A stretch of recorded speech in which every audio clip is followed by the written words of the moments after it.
Welcome. Today we're diving deep into a really striking story, the tale of Kalen, the last engineer. It describes this incredibly advanced city, technologically amazing, soaring architecture, you name it, and crucially, it had this seemingly infinite water source, the Great Aquifer. That's right. But the source material gives us this grim outcome, a paradise that just crumbled. And not because the water ran out, which is what you might expect. No, it was a systemic failure, self-inflicted. Okay, so that's our mission for this deep dive, then, to figure out how that happened. Exactly. We need to unpack the mechanics of that failure. We're looking at, the hidden costs when things get too complex, and also this really corrosive effect of self-interest, basically, how that doomed the city despite having everything it needed. And Kalen, the engineer, he saw this happening. He did. He saw the core paradox. Everyone was busy optimizing their little piece, their specific pump or filter, but the whole system, the city itself, was actually dying. That leap from optimizing parts to the whole thing collapsing, it feels counterintuitive, especially with, unlimited water from the aquifer. Well, it wasn't about the water source itself, but the infrastructure, right? Yeah. Getting the water where it needed to go. That network of pumps, filters, pipes, it had just grown catastrophically complex, as the source puts it. Catastrophically complex, okay. Yeah, and that led straight to this crisis of diminishing returns. Every new fix, every patch they added, it ended up costing more, creating more problems than it actually solved.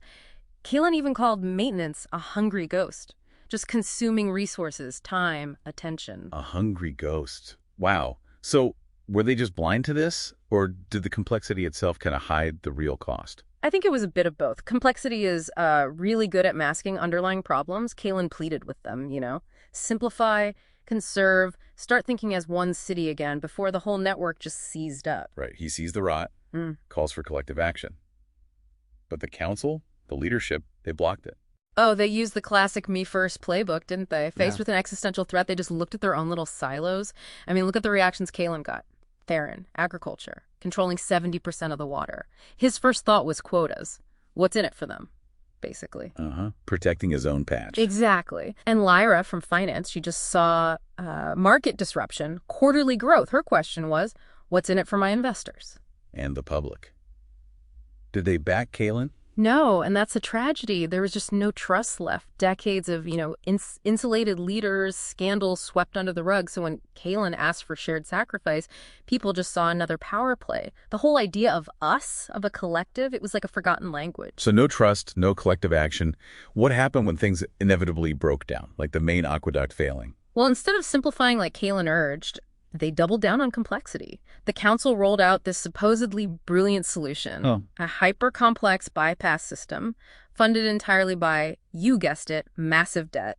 Okay. That sounds like what systems thinkers call shifting the burden, right? Absolutely textbook example.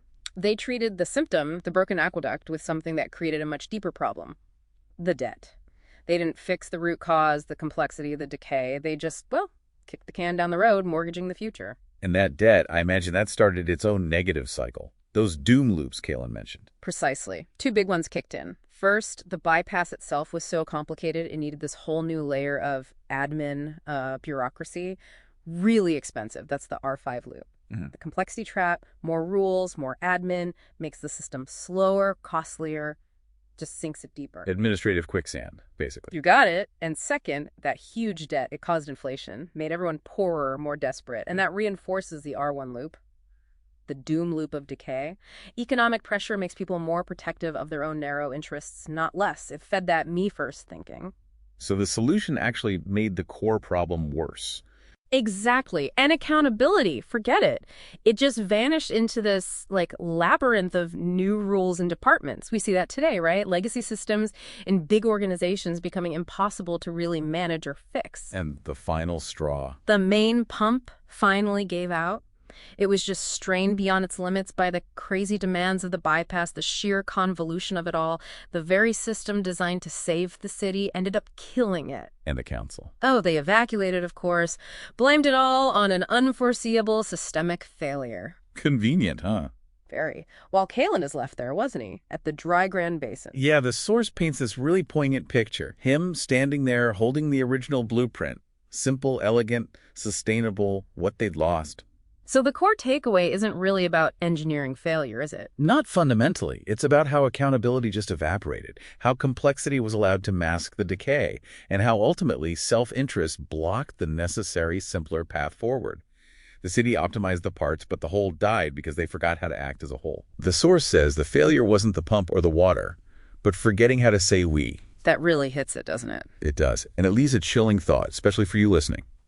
If even a shared, fundamental resource like water couldn't unite these people once trust was gone and every fix felt too costly, what common ground, what shared projects could possibly survive today when cynicism is high and every solution seems to come with its own painful price tag?